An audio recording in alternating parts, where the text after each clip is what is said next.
be a teacher. There's just something really powerful about standing in front of the room and not saying anything and just hearing the shush. That's a bit of a power move. Good morning, everybody. Welcome back. It's 2020. I can't believe it. Time's flown. It's been a great holiday for us. We haven't missed you guys at all. That's probably a little bit of a lie. We do thrive on this. We hope that you've all had a great time off. If you've had time off, if you're in retail, we hope it's been flat out and you haven't had a chance to rest.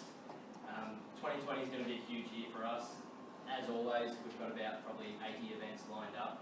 So keep an eye on the events page. We've got a whole bunch of different types of events. And the great thing is they're all created with your feedback in mind. So at the end of each year we collect your feedback. You guys tell us what you want and what you think we could do better and maybe what we're not doing. And then we get to go away and plan that over December and January. So 2020, it's here. Let's kick it off today. Welcome everybody. I'd just like to introduce you to our board members. If the board could please stand up and just quickly introduce yourself.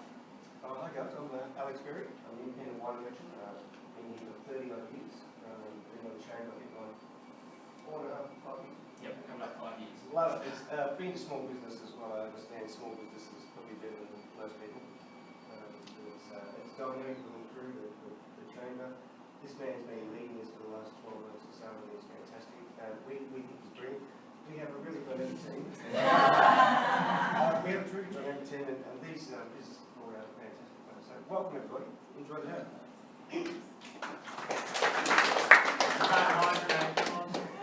Hello, I'm Pavel. I think Alex just summed it all up. So,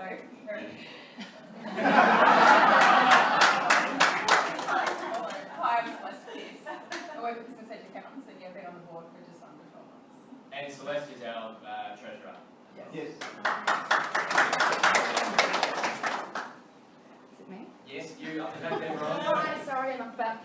Bronwyn Tyrrell, Chair of Albury Northside, really passionate about supporting local businesses and helping them thrive because that just supports the community in general. That's why I do what I do here as well as in my business with helping them thrive through business strategies and planning as well, which is in live-in business styling. But fantastic to see so many people here for this one and enjoy. Thanks. I'd also like to make a special welcome to our Young Business Edge and Business Women Committee. I think we've got a couple of you in the room. If you just want to stand up quickly, our Young Business Edge and Business Women Committee in the Chamber, they're run by volunteers. They do an exceptional job in their target markets and they're conveniently all in the one line. Guys, just a quick introduction of who you are and where you work. My name is Margie. I have my own business, Country Cloud Accounting, and I'm a bookkeeper and base agent. And I'm on the business women on the committee, and I'm particularly involved in the mentor program. I'm Cameron Sloan. I'm on the YB committee and at RSM. I'm Emma. I work at the Holland Tree in Albury, and I'm the assistant manager there on the Young Business Edge committee. Hi everyone, I'm Angela on the Young Business Edge committee. I work for Albury City Council in the economic development team. And what events do you guys have coming up? We have our meet and mingle on the 23rd, so next Thursday. Conveniently at? 5:30 something. Thank you guys. I'd like to especially welcome Councillor Alice Glacken as well, Albury City. We have an apology from Ambrose Glass from Albury City as well. Andrew Cottrell from New South Wales Business Chamber, welcome, thank you for coming. Look, I know probably we've heard a lot about it so far, but I just wanted to express from Chamber's perspective the gratitude and the support that we have for you guys in the support that you're giving to those that have been affected by the bushfires. It's really important though that those people giving support and those people who have been affected support themselves. So a bit of self-care. There's a lot of professional services out there that we can all use, and I would encourage everybody to use them, even if you've never used them before, and if you don't know what to do, I recommend giving it a go, because too late is not good enough. Righto, 2020 means we have got a whole list of new sponsors. I'm absolutely blown away, excuse me, blown away by the support that we have got this year. I'll just quickly run through the very long list of sponsors that we've got this year, and then if there's any sponsors that are present here in the room today, up the front, if there's anybody present, if you could just stand up so that people can see who you are, just quickly introduce yourself, that would be great. So we've got Albury City Council, Qantas, we've got BEC Business Advice, HIB Insurance Brokers, 2AY, Harwood Andrews, Shoreway Employment and Training, Texcellence, PRD Nationwide Albury, Total HRM, Peter Stewart Certified Practice and Conveyancer, that's a mouthful, RSM and Integrity.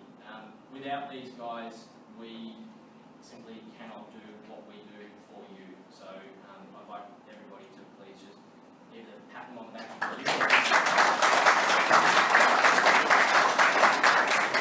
Now I know there are some in the room, so don't be shy. Stand up.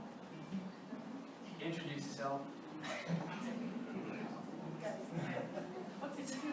I'm Ben from HIB Insurance Brokers. We've been in Albury for 9 years. Just decided to jump on board with training and something about the community. Yeah, it's good to be involved. Awesome. Thank Thank you. you. We've got Simone as well. I think it's anyone else. Awesome, guys, and thank you. There's a few others in the room who are reluctant to stand up, like maybe PRD Nationwide and Shoreway. Hi, I'm Lucinda Travascus. I'm from Shoreway Employment and Training. I've been there for 8 years. We do recruitment and free recruitment if anyone's looking for any staff. Thanks, Lucille. Hi guys, I'm Matt Sharp from PRD with Kate Stevens here today. We've been supporting these guys for a couple of years now, but happy to be back on board. Great group. Cheers. We're almost through the welcomes. I know we only do this at the start of the year, so don't worry.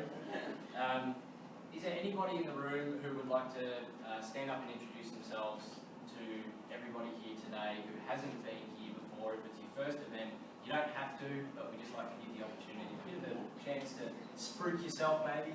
Yes, we have one. Go for it. Hi everybody, I'm new to Albury. Work at the Lighthouse Theatre, which is on there by Ireland. Nothing there, so I'm on board to get that nothing something.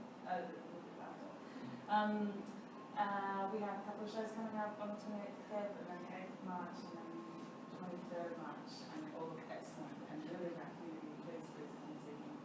Come and talk to me. And welcome to all.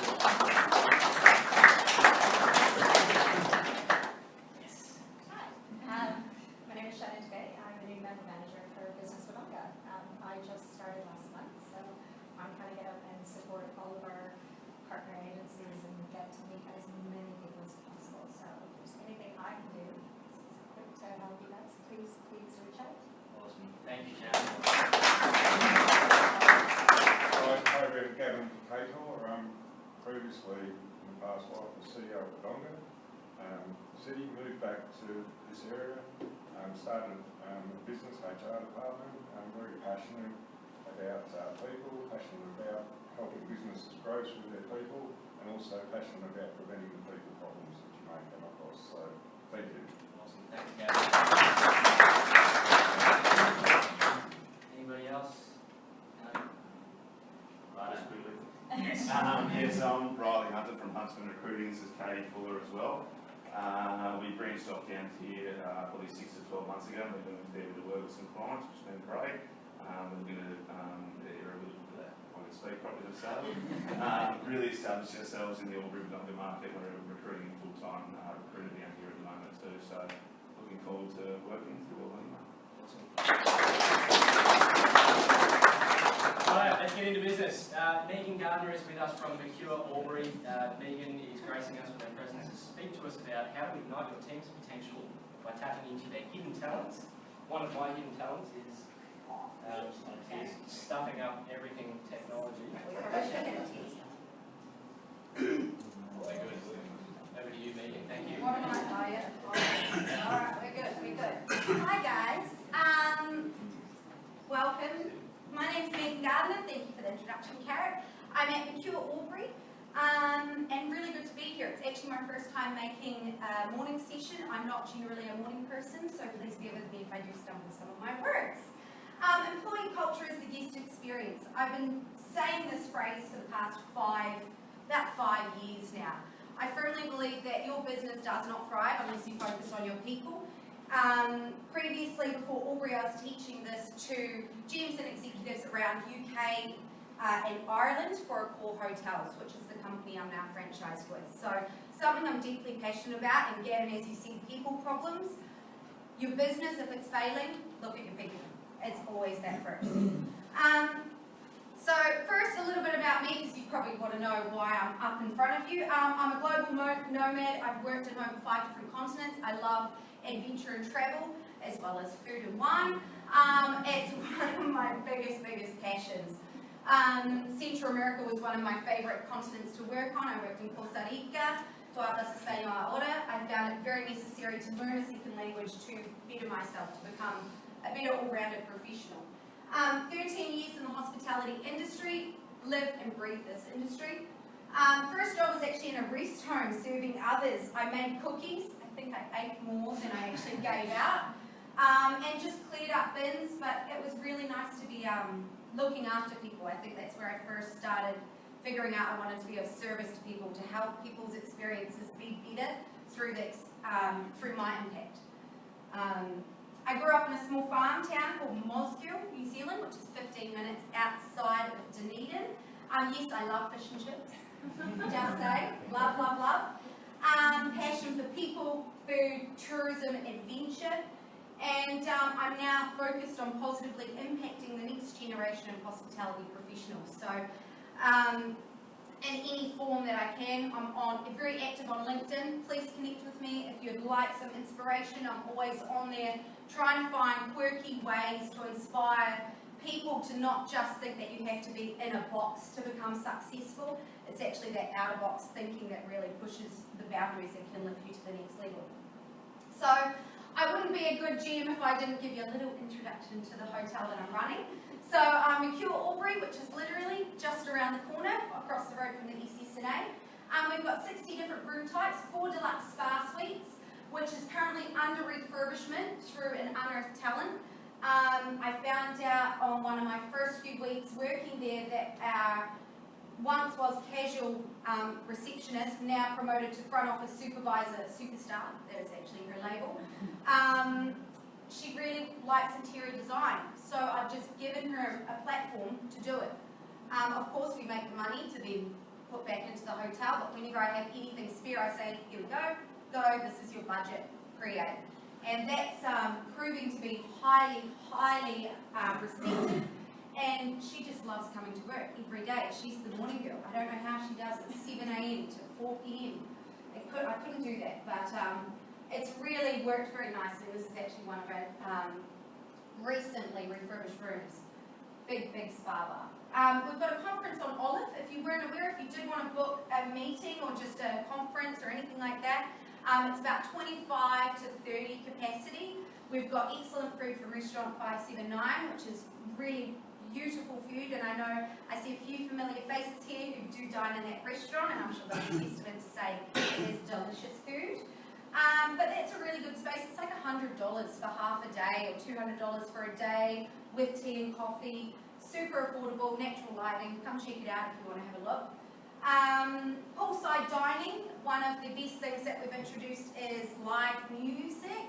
Every second Thursday, sitting poolside. It's just beautiful. Restaurant opening hours, a few things at opening hours. Our head chef I do go on about it a lot, and I'll draw back on him very shortly. He is one of the stars in how I've ignited one of his passions, and he's just growing.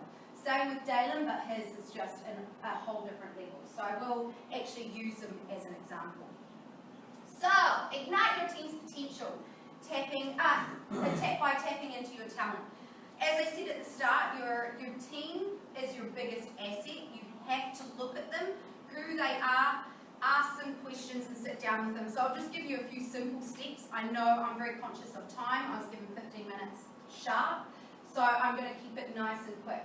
How? First step, making time. Make time, every single one of you who is a manager, make time to sit down with every single staff member. It might take you a few months. I'm only 5 months into the position, and I think by 4 months I'd sat down with everyone, giving them half an hour of my time. Asking them questions.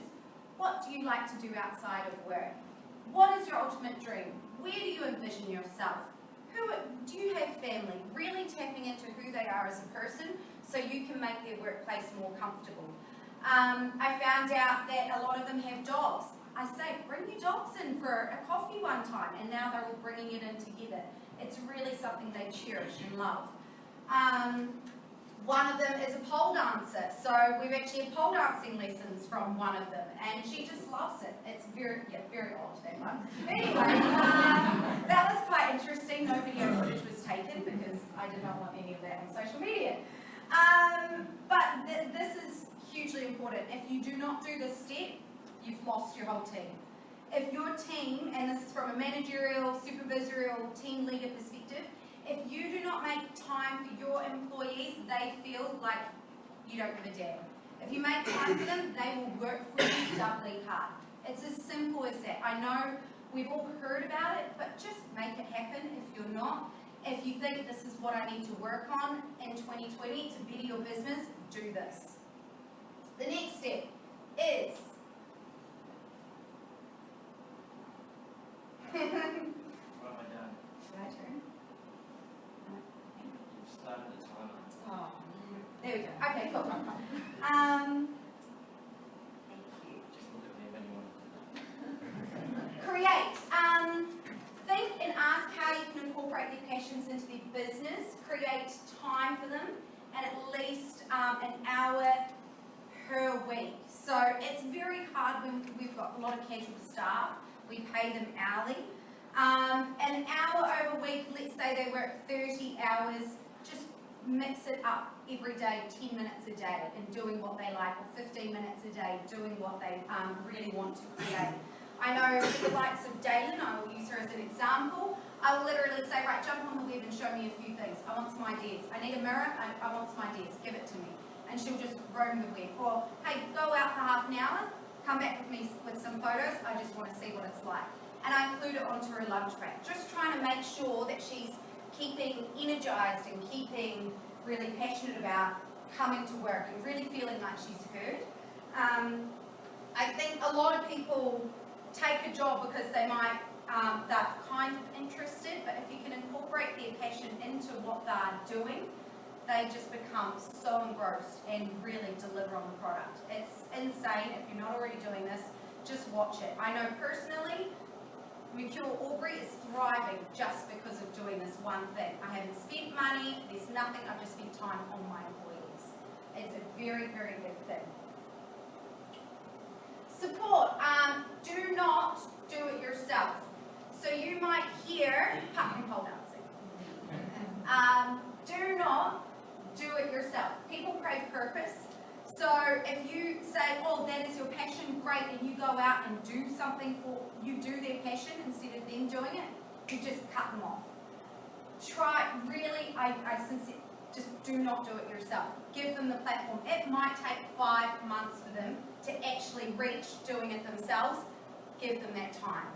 It's worth it. Watch them build. And I'll give you a plain as example with these 3 steps.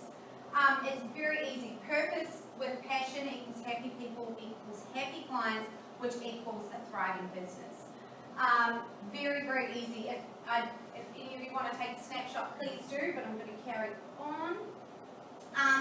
So I'm going to use an example with Cody Motton. When I first started, I came in, he was a very young head chef and had lots of ideas, but just was kind of churning away, just trying to make a living. He took the job because he needed the money, and it was just churning. He wasn't very happy at work. And one of his big things, I said, well, why did you start chefing? I got into him. I really spent about 5 hours with him over the course of my first week because the restaurant was it's such a big chunk of the hotel. It turns out he talked about bread. It came out in the last half an hour of our 5-hour chats. over the 5 hours, said, bread. Why? Why do you like bread? And his eyes just started lighting up. And that was it. Hashtag bread chef is coming. This was in my first month, so that was, October, September. This is now only just starting to see the light. That's how long it's taken. However, what did I do? 1, make time with him. 2, I created a space for him to do it on. He asked for a bigger mixer. I was like, okay, I can get you a bigger mixer. He also asked, hey, can we start making our own bread in-house? I think it would save costs, it would do this. Go ahead, start doing it, we'll trial it. It is the best sourdough I've ever tried, and I'm not meant to eat bread. Every day I hate it, I feel bad for eating it, but every day I just love that first crunch. He also said he needed more time to be able to do it. He'd need to hire another full-time chef. Okay, sure. If you can make it viable, if you can show me the cost, done. So that had happened as well. He said, I think I'm ready to launch it, Megs. I really am. Okay, what do you need? I think I want a stamp or a hashtag. Okay, let's work on it. I left him, I let him come up with it, and he'll come back with me with a few ideas until we hit bread chef. I'm like, I like that. I like bread chef a lot. Go for it. Now what do you want me to do? Could you put it to market? Okay, how would you like me to put it to market? And I really got him to do every single step, even to the point when I'd go away, I'd not post anything about it. Can you post something about bread? Sure, you can post something about bread. Really making sure they're held accountable for their own success, because that way he's going to make it more successful. The support part, so letting it grow. When the devastation happened with the fires, he actually came to me and said, I want to do a bread drive. Okay, let's do it. And that was actually the first initialization of Bread Chef. He got so passionate about wanting to help others, he wanted to do it through his passion. Now every Thursday, we sell a whole chunk of bread in this tiny little oven. He's up from, on Tuesday morning, preparing, I don't know the right terms for the breeding of it all, but he's out proofing, I think it might be called, from Tuesday midnight, and works basically straight through because he wants to just be able to give and also show his passion. So it's, if you wanted to come down and try it, please do. It's beautiful, beautiful bread. This guy I've not seen grow so much, even to the point of, with bread, he bought a house, his first house, and he said something like, bread off to you, and had a loaf of bread in his picture with the house. That's how crazed he is with it. But it's just, it's been really beautiful to see this guy grow, when my bosses, when I arrived, said, I think you might need to get rid of him. So that for me is massive. And that was the same with David. They said the same thing. They said, something's going wrong, it's not working, I think it's the leaders. When in general, it's just because they weren't given the time to shine. So I think if you do have problems in your business, before looking at axing staff or doing anything, really look at them first and see how you can support them. Or look at yourself. Maybe you're not supporting them, maybe you're not being there for your team. Because in the end, we as leaders are here for our team to deliver to the clients. That's it. If you cannot deliver to them, you will not get a thriving business. Simple, simple, simple. I haven't put it in here too much, but culture is everything. The culture within your business, make it fun, make it light, let them see you. Don't put on a face, let them see you authentically. That's what people relate to, especially millennials these days. Millennials can look you up, they can find everything. They are stalkers from now on Facebook, Instagram, everything. Just let them see you and you will benefit immensely. Follow us on social media. It's one of my biggest passions. So my bosses let me do this constantly. It was the same in London. I said I love it. They let me do it. Follow us on Instagram at Mercure Albury or Facebook. We're constantly up there. I'd love some feedback, interaction. We put up a lot of events. We put up a lot of win this, come stay here or that. Valentine's Day is this Friday. You can come check out that. We've got an amazing degustation meal happening. Live jazz music, poolside. It's super sultry with the Reed Man. I don't know if you've ever heard him. Phenomenal saxophonist. But yeah, follow us on social if you'd like, and connect with me on LinkedIn if you'd also like some professional advice. Just remembering your team are your best asset.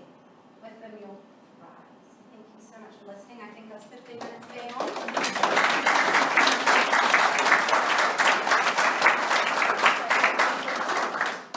Does anybody have any questions for Meggan while we've got her quickly? We've got 2 minutes. Yes. Small business, if there's like the, like if you're partnered or anything like that, that you have like a drive to look after the CEO side of the business, Yes. like making money, that kind of thing, and then how much time do you need to balance to developing your team? Like, how do you find that split? There are some long days, because of course we're hired by these guys, but in the end you don't create the result for these guys without investing in your team. So if you are a leader and you're saying, I've only got 8 hours in a day, and it's not working, maybe change your mindset. Because in the end, if you're hired to do a job for these people, you make sure you do everything possible to deliver on that, and it's by spending time with them. So if it's digging in some overtime for a wee bit, you do it. I know my first 3 months, very long hours. Now I'm off, I'm at the beaches, I'm having coffees, I'm doing all of these things because I have full trust in them. So whatever you do invest into them, you might invest a bit of overtime, it will come back and reap rewards later, and you'll feel so much more comfortable leaving. I literally could leave for 2 weeks and be like, it's fine, and I still do accounts, you do the rostering, you do every single thing, but I feel comfortable that they're just running. I have another question. Yes. So as an employee, like maybe managing up maybe to my managers, like how to create that time with them. Like there's a lot of stuff that's always going on. They don't like standing meetings. It's just like it becomes arduous. Yeah, meetings are no go. Yeah. So that time, how do I advocate for that for myself? You try to be there, you get to know them, you look at what their movements are, and you be in the position when they're leaving to go get a coffee or doing this, and you just create that 10 seconds, 20 seconds here and there. So I know all the housekeepers leave at around 12:30, so I'll come in beforehand and be like, hello, goodbye, and making sure I've got that connection with them. Same with restaurant team and things like that. So you just have to observe, work your business right up until open to close, find out where your touch points are, and then work your roster around them, or your day around them. Yeah. Awesome. Thank you. Thank you, Meggan.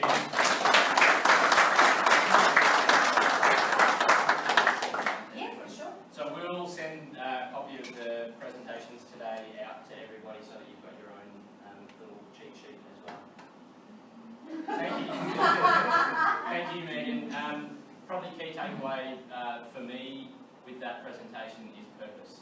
I think that's a really powerful thing, and when you unlock that purpose in people, obviously there's a lot of positives that are a byproduct, so well done. Thank you.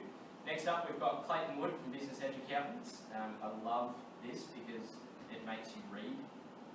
Eat the frog. Ever wonder why your marketing doesn't work? Now I'm going to work my magic over here and tee up your presentation because I'm so good at techniques. Yeah, that's right. Hi everyone, Clayton from Business Edge obviously, so I've got my little notes here, big follow up with me, but I'll do my best. So everyone's probably thinking, why is it eat the frog? So unfortunately a lot of us have a lot of pride and sometimes you swallow and go, maybe I didn't quite get it right, and could go again. So it's stuck in your throat, swallow it down and move on. Unfortunately in marketing, it's our hottest topic in chamber. Apparently everybody wants better effective marketing. I see so many business owners that it's very hard to cut through all of the noise. There's so much noise, there's so much marketing going on. How are you going to stand out from the crowd? Unfortunately, I see lots of golden guns, many silver bullets. There's no silver bullet strategy. Business is a long game. Anybody who thinks that someone's got an overnight success usually isn't. They're probably, you've seen them for 12 months, but it probably took 10 months before then. So, in saying that, for me, it was much the same. Over many years, I worked out what I was going to do and how I was going to do it. I thought I was doing all the right things. But then, over time, I learned more and more and more how to improve my message. And one of the things I really encourage everyone to do is to understand and get clear on. So, get back to your basics. Every owner there's 10 hats to every business. So that means that there's many things that every business owner must do. One of those is marketing, and that's what we're going to focus on today. And I really want to understand why your business exists. What is your purpose? What is it that you're doing in your business? And how does this relate to your marketing? Well, it'll flow through in a minute. But the purpose of your business, why it exists, why are you doing what you're doing? And I want you to go back and start with why. Has everybody seen the Simon Sinek video, Start With Why? A lot of heads nodding. It's a pretty old video now. It's got millions of views on Facebook, YouTube, whatever. If you haven't seen it in a while, go back, watch it again. Start with your why. If you know your why, it will shine through. Much like Meg was talking about the why of the staff and a team. When your team knows what they want, they will work towards that for you. And when they buy into your business's why, they will work for you even more so. So understanding your why, surrounding yourself with people that believe in that will shine through. So the why is why people buy what you do. They don't buy what you produce, they don't buy how you produce it, they buy why you do what you do. So hopefully that will help get you clearer on your marketing message in the future. What is your vision? So what is it that you want? Not just you as a business owner, but you personally. What do you want in the future? This will still, again, reflect back to your staff. What do they want in the future? It'll all align up. So your goal in your business is to line everything up with your vision and your mission and your why. Oops, this one. So another important part, having your business goals, writing them down. Does everyone write down their business goals? So one of the key aspects of that is a part of just getting those goals down and then working towards them and actioning them off. If you haven't written them down, they're less likely to happen. They're just dreams. What are your core values? So this is another important part. So having your core values and very clear on those in your business will shine through in what you're doing, what you're producing, and in your staff. So when you're deciding your business and what matters most to you, it'll shine through in everything that you're doing, in everything that you're producing, and in when you're recruiting team members. Eventually you'll find that over time, you'll recruit people that are like for like and share the same values as you. And if they're not sharing those values, they're probably not really a great fit in your business, and it's probably shining through in your team. So it's important to make sure that everyone's aligned on the core values, and you'll find that everyone will come together in that. So the other key part is who's your ideal customer? I get this with lots and lots of people all the time. I talk to them and I say, oh, who's your ideal customer? And they go, oh, everybody. Unfortunately, everybody is not your ideal customer. So, and it's really hard. It's really hard to understand who your ideal customer is, to really get clear on that message. But sometimes it might be easy to say who's not your ideal customer. So if you know who isn't your ideal customer, hopefully that'll nut out a lot of the people who you don't want to market to. And back to I thought this session was going to be talking about marketing. So I've talked to Carrie lots, and every time I see all these different things, and everyone's like, oh, how can I better this, and how can I improve on that? And it's always around marketing, and it frustrates me because I said to Carrie, the problem is usually they're not very clear on their why. They don't know exactly how to articulate their why to their team, to their customers, or segregate it out. So I really wanted to be clear that if you have a clear business plan and a clear strategy in that, that will flow through to your marketing plan, because they're connected.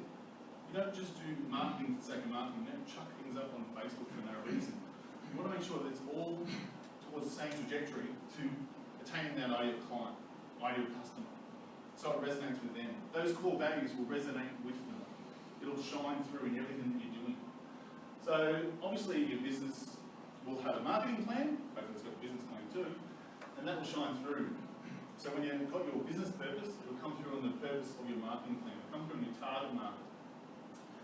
And then following on from that, once you've got through your whole marketing plan, I know that not every marketing plan might be this big, but hopefully you're being very clear. If you can track it with the KPIs, have an action plan, and you can tick them off, and that can come back, and it'll align up with your business plan. And then most of all, review the results. I've done lots of different marketing things, from whether it's with Business Edge or whether it's with Escape Room. Investing lots of different bits of money to try and test and play with the market. But every time you've got to review it and make sure you've got good, clear KPIs so you can say, did this marketing work? Did I get the feedback that I wanted? Am I getting the results in business that I was looking for? This one sort of follows on from things as well. Love that talk. The key aspect is telling your story. So what is your story? Getting your story out there, lining it all up. If you just listen to the last session we just talked about, there's a great story. Just sharing the story from where you come from all around to now, and you're sharing the team story. It all connects, and it really connects with you because of story. So every story in your business has a character. The character is your customer. They've got a problem. They've got to meet the guide. You're their guide. So the character has a problem, and you're going to be their guide who gives them a plan. And then they're going to hopefully take a call to action. And then it avoids failure. And then it ends in success. So when you're telling your story, use that as a guide to help articulate that story. So when you're going out there, you don't have to just say, I've got the best equipment, I've got the best product, I've got this, I've got that, because the customer doesn't care. They don't care about what you've got. You don't want to know how you're going to help them win. How are they going to win the day with your help? So the character, then, your customer, potential, has a problem. You're their guide, who gives them a plan, calls them to action, and avoids failure, and wins the day. So, tell your story. Are you positioning yourself as the guide and the hero, or are you positioning them as the hero? What action do they need to take to win? So be very clear, make it simple, make it easy. If you've got a website full of different things and it's overloaded on your why and what you're all about, and you're not shining through on how you can help your client or customer, hopefully that will shine through if you can use a little bit of this from today, because people buy why you do it, not what you do. You want to go a bit deeper? There's a couple of books to read. Start with why, building a story brand. This will be in the slide notes from Carrie. If you want more, you can have a free meeting with us at Business Edge Accountants, or you can join us for our Planning for Success, which is obviously help you get clearer on your business plan. And this is the clear difference in our story. So when we started, I've been going for several years now. I was going along thinking, we're just not your traditional accountant, thinking that I'm a little bit different to other people, always thinking I'm the hero and I'm different. And then quickly realised that our story was different. Connected with Celeste, we said we wanted to help empower business owners to be great, and that was our why. We wanted to build that environment that empowered business owners to be their greatest. And that's what we share. We do different seminars and webinars and workshops and all these things that come together to empower business owners to be their greatest. And there are several people in the crowd that have been to our seminars, so hopefully they're feeling a bit more empowered from some of them. Yeah, that was my mini little story. Again, the power of story can be huge, and I probably should have put more of my story in there, but anyway. Yeah, thanks. Any questions? Probably 100 million. So, I have lots of questions. I like to ask questions. So, if there's, so I'm not the CEO of my organisation, I'm not the director, I'm the marketing manager. And so I'm holding the story, I'm holding the conversations, but I'm also needing to inform my team with the findings that I'm getting, and that sometimes doesn't necessarily match with the vision that's being decided upon in an organisation. And it's not like, it's occurred to me a couple of times throughout time. So do you have, how do I manage that? Very deep question. It is. Sounds like it could be that the person at the top isn't aligned with the people at the bottom, and the story is not shared. You're not congruent in that your core values and your own stories and your own why isn't on the same trajectory. Maybe the person at the top's not bringing information from the bottom, what's really happening on the ground. Maybe they're just not aligned. That's what it sounds like. So it's important for the whole team to be on board. When you have your clear story and you've set it out, it'll be easier for the team, around you, to articulate your message, so that it's repeatable. So the process of attribution in that then,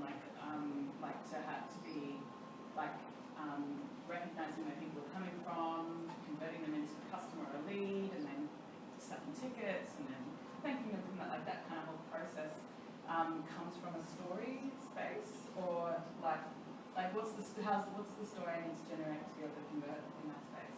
If there's like incongruence between vision and I can't identify with your story specifically, but at the end of the day, I think it's important for where the direction of business is going towards, that everyone's on that same trajectory. Because at the end of the day, if you're very unclear, business will go all over the shop.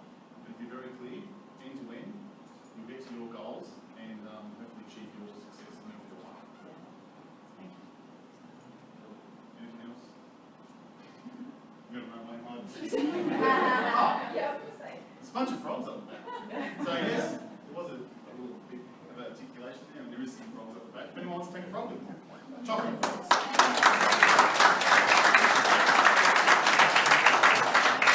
How would you like a bit of breakfast dessert? Thank you, Clayton. I can't agree more with the congruency between or through the whole business. I think that's something that we can all fall in the trap of very easily, which is when we start and it's too confusing. But like Clayton said, if you map out your why, if you find your purpose and you build plans around that, you invest that time on doing that, then everything just goes back to those plans. It makes life so much easier. Everybody in your team can go back to those plans and you can tell those stories. Awesome, love it. We will send the presentation for that as well out to you all today. Thank you very much, Clayton. Appreciate that. Quickly, we've got time. Alice, if you'd like to quickly give us an update on the Hilltop Accommodation Centre. Thank you. So I don't have flash slides. Your slides are great. I don't have quite your enthusiasm. I'm clearly not on the go, as I tell everyone. However, I have a great topic to tell you about. Behind every thriving community is a vibrant business community. And Hilltop is part of that thriving community, supported by the business community, the compassionate business community. So I've been asked, or I was asked in December if I'd help Fight Cancer Foundation, who originally started about 30 years ago, and they work with bone marrow donation. And their journey over the last 30 years has been helping the patients who have cancer achieve assistance over a number of different ways. More recently, they've morphed into an organisation that provides two main services to cancer patients. One is accommodation and the other is education. So they help children with cancer ensure that they get their education as they're going through their cancer journey. Accommodation is why I'm here today, and the reason that Fight Cancer Foundation is part of our landscape here in Albury. So Hilltop is very conveniently located right next to the Cancer Centre. And 10 years ago, the Rotary Club of Albury North, Zonta and the Lions clubs in our district got together with Fight Cancer Foundation and worked on a program that after 4 years enabled the build of what we've now had out there as Hilltop for 6 years. Their Fight Cancer and their organisation have 47 rooms in 3 accommodation facilities. One in Tasmania, one in Melbourne, and ours in Albury. And we've got 20 rooms, 20 of those 47. We have the best rooms, and we are also, those are so heavily utilised that we're going to have to, or we've started the next build for the next 10 rooms. Ultimately, the program will have, or the facility will have 40 rooms. It was designed to have 3 stages, 20 rooms to commence. They've recommenced building work on stage 2 now, and that has a further 10 rooms, and ultimately we will need an additional 10 rooms as well. The facility, Hilltop, is pretty much like a modern university accommodation centre, so it's got rooms with en-suites. It has kitchenette, motel-style kitchenettes in each of the rooms. It's got shared kitchens, lounge room. It's got laundry, meeting facilities, and a bit of administration facility as well. The stage 1 cost just over $5 million. Stage 2, this build now, is $4 million, and the federal government has given us $1.9 million. Fight Cancer have put in $1.1 million, and we as a community are being asked to raise 25% of that money, which is $1 million. The build has commenced, and so there's a bit of pressure on. We do need to raise that money pretty quickly, and we are looking at a number of, we're asking people to donate in a number of different ways, and we're also asking people to donate over a period of time. So you don't have to donate now necessarily. Lots of people already have their budgets finalised for this current financial year and are working on the next financial year.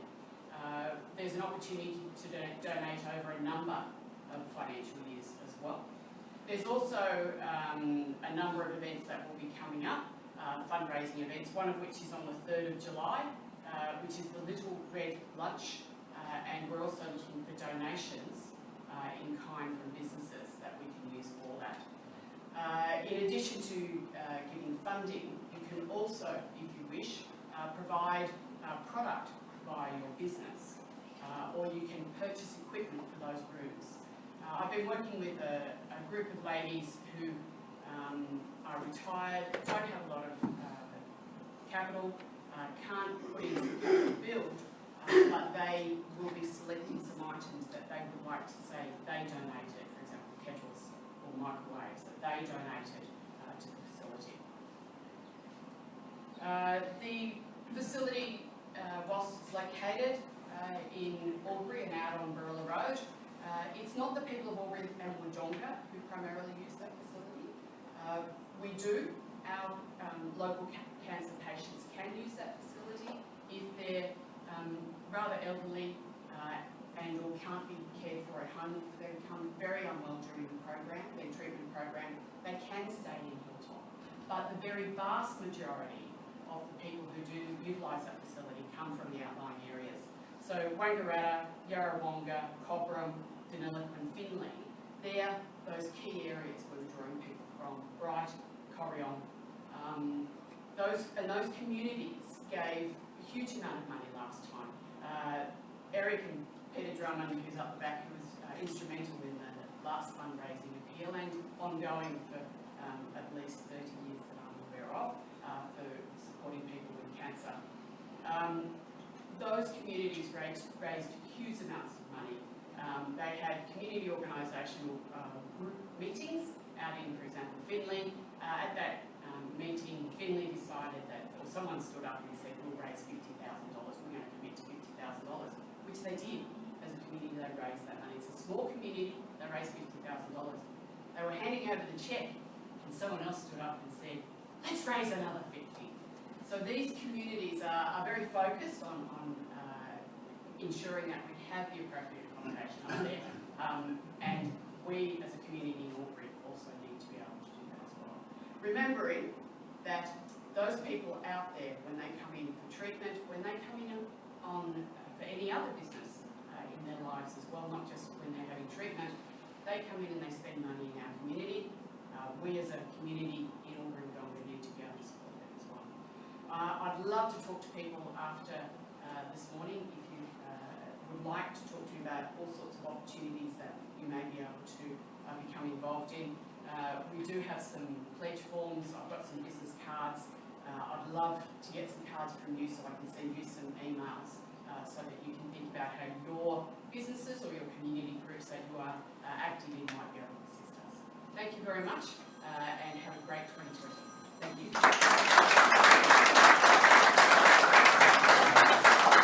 We'll also include your details in the follow-up newsletter from today as well. So if you want to get in touch with Alice, please do. Worthy cause. The power of the community is often underestimated, so every little bit counts. Righto, we are about to wrap up. Lucky Door Prize. Rachel, would you mind bringing the bowl down for us? Today's Lucky Door Prize is conveniently donated by Clayton from Brooks.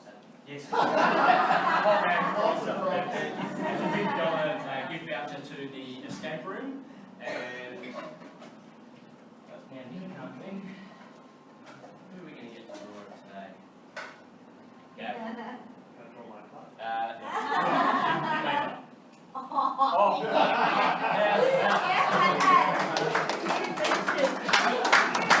Not rigged at all. Congratulations. Righto, quick little wrap up. Events. We have lots of events coming up. Like I mentioned earlier, jump onto the website, onto the events page. We've got Young Business Edge Meet and Mingle on the 20th of Feb. That's at Baker Motors. We've got Project Management in action. Their topic is understanding the complexities of risk and insurance for project managers. We've got Business After Hours at Business Wodonga on the 26th of February.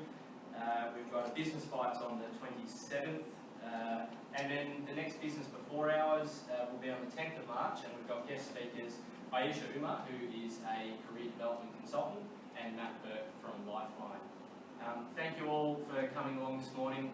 Before we go, if you know any other businesses that need to be in this space, that need to be surrounded by the people like yourselves, the people who are hungry for business, who are hungry to learn and hungry to grow, we have an awesome referral program. You bring somebody in and we'll give you a goodie. The goodie is, at the moment, is it's a frog and a what do you call it? A cinema ticket. But that will be growing as well. So if you'd like to contribute to that, if you would like to offer something so that every time somebody is referred to Chamber, so that you can get them into your business, maybe talk to us. That's it.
Do you reckon? Here behind me.